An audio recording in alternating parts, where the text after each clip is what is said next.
Welcome to the Teaching Autism and Special Education Community Podcast. Hi, I'm Nikki, a passionate special educator, autism advocate, resource creator with over a decade of experience, and you may know me as the face behind Teaching Autism. This podcast is your go-to place for practical tips, hands-on strategies, and inspiring and funny stories to support special educators all around the world, whether it's building independence, creating engaging lessons, or finding that elusive work-life balance. I'm here to help you thrive inside and outside of the classroom. Let's dive into today's episode and make a difference together.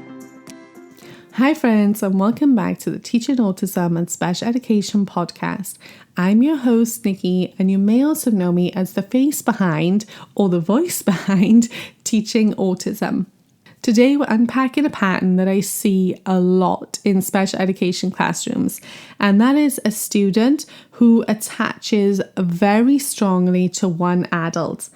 Sometimes it looks like dependency, sometimes it looks like refusal to engage with anyone else, and sometimes it can look like separation anxiety.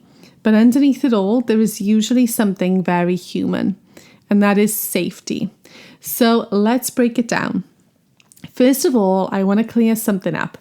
Attachment is not manipulation. When a child seeks out one adult consistently, it is rarely about control. It is usually about regulation. Humans are wired for attachment. When a child feels safe and understood and predictable with someone, their nervous system settles around that person. And if the world feels overwhelming or unpredictable, that one regulated adult has now become an anchor. That's not bad. It's just biology. It's just how it works. Now, autistic students often rely heavily on predictability. So this situation can happen more within autism. A lot of our students may feel socially unsure, sensorily overwhelmed, anxious about making mistakes, and confused by subtle social cues. So if one adult feels especially clear and calm and consistent, then that student's brain has categorized them as safe. And once that pattern forms, it can become very rigid because that predictability equals safety. Now, things that you might see are refusing to start work unless that adult is present, following one staff member constantly, becoming distressed when that adult leaves the room, ignoring instructions from other adults, escalating when redirected by someone else, and repeatedly requesting that member of staff. And it can absolutely put pressure on the staff member involved. Now, when a child attaches strongly to one adult, that adult is often acting as their co-regulation partner.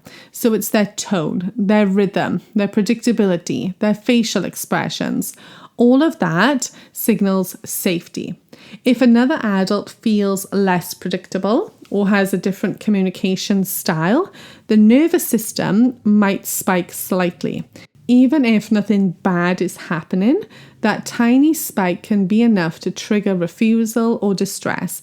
It's not about liking one person more, it's about that regulation familiarity. Now, there are times that it can become a problem.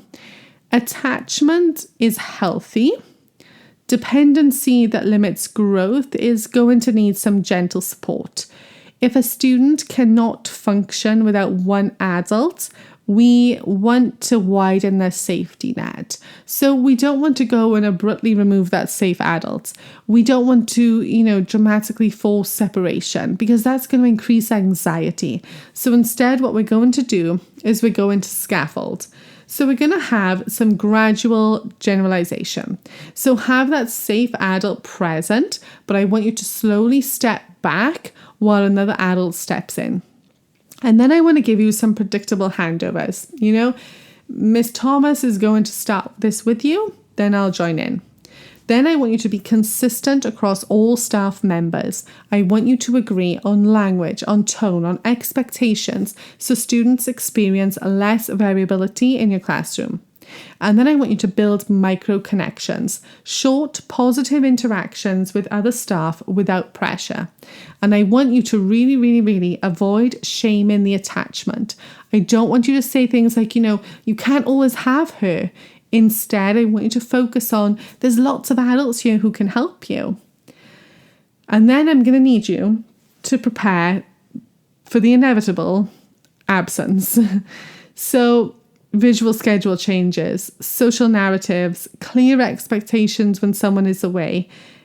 It is very likely that staff member is going to be absent at times, and there is always the chance that they are going to change careers as well and not be available. We want to prepare in advance for that so that that's not such an abrupt change when it comes to it. Now, an important thing to remember is that sometimes strong fixations like this can also be linked to anxiety, to attachment insecurity, to previous trauma, to rigid thinking patterns, to executive function difficulties. And sometimes, yes, attention plays a role, but even when attention is part of it, attention seeking is connection seeking. So what we want to do is we don't want to remove this entirely. We want to widen that connection. Now, if you are the chosen adult, it can feel flattering, but it can also feel exhausting. You are not responsible for being that child's only regulator. You are part of a team, and it is okay to gradually step back in supported ways. That's not rejection. That's going to be growth for that student. So if you have a student who clings to you, or even one adult in your room, if you're the teacher listening or assistant listening, nobody's done anything wrong. All that's happened is this student has found safety, and now your job is just to carefully expand that. So I want you to think of it like widening a bridge, not cutting it down. Okay, friends, so to wrap it up and finish up today's episode, why do students fixate on one staff member? Because safety is powerful, because predictability regulates, and attachment builds calm. But we don't want just one safe adult. We want a safe network. So next time that you are perhaps experiencing a strong attachment or you're seeing one, I want you to think about ways that you can widen that student's circle of safety. All right, friends, I hope you found this podcast episode helpful today. Thank you for listening, and I'll speak to you again soon.